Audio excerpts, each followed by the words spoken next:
All right. So inside we've got some information about Mickey Cares and a nice little QR code for the website.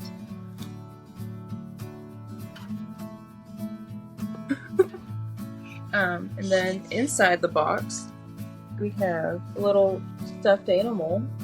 It's very cute. So we have a little stuffed animal with a Mickey button, which is absolutely adorable. I love that. Ava, I'm assuming that's the name. I love it.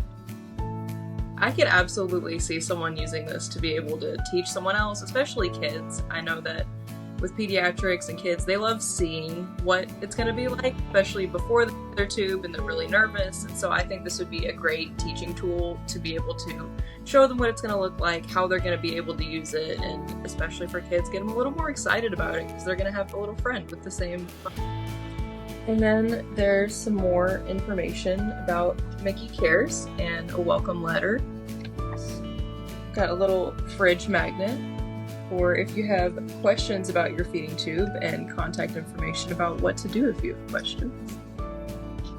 So we've got like a little card to keep in your wallet with information about what type of tube you have and what you use it for in case of emergencies, in case anybody needs that information. You've got it all in one place.